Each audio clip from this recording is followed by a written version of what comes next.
రా కదలిరా సభకొచ్చిన ప్రజలను చూస్తే జిల్లాలో టీడీపీ క్లీన్ స్వీప్ చేయడం ఖాయమన్నారు చంద్రబాబు. సభలో 3000 మంది కూడా లేరని కౌంటర్ ఇచ్చారు మంత్రి కాకాని. జిల్లాలో 2019 ఫలితాలు రిపీట్ అవుతాయని అంటున్నారు. రాష్ట్ర రాజకీయాల్లో ఎప్పుడు కూడా నెల్లూరు జిల్లాకు ఒక ప్రత్యేకత ఉంది. అలాంటి సింహపురిలో రా కదిలి రా అంటే మీరు సింహంలాగా గర్జిస్తూ ఇక్కడికి వచ్చారు. జాన మీ ఉత్సాహం చూస్తా ఉంటే అనుమానమే లేదు. 10 సీట్లు 2 పార్లమెంట్లు మనవే.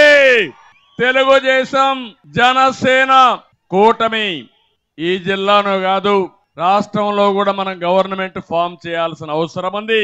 చంద్రబాబు నాయుడు గ్రాఫ్ ఎంత మేర పడిపోయిందని ఈరోజు ఆ సభ చూసిన వెంటనే వచ్చినటువంటి ప్రతి ఒక్కరికి అర్థమైపోయింది. 1,00,000 మందికి పైన జనం ఉన్నారు. 1,00,000 మందికి పైన 4,000 కుర్చీలు వేయలేకపోయారు, 3,000 తరలించలేకపోయారు.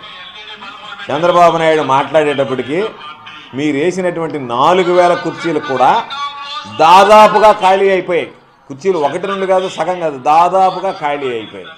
అంటే చంద్రబాబు నాయుడికి నెల్లూరు జిల్లాలో 2019 సీన్ మరలా రిపీట్ అవుతుంది.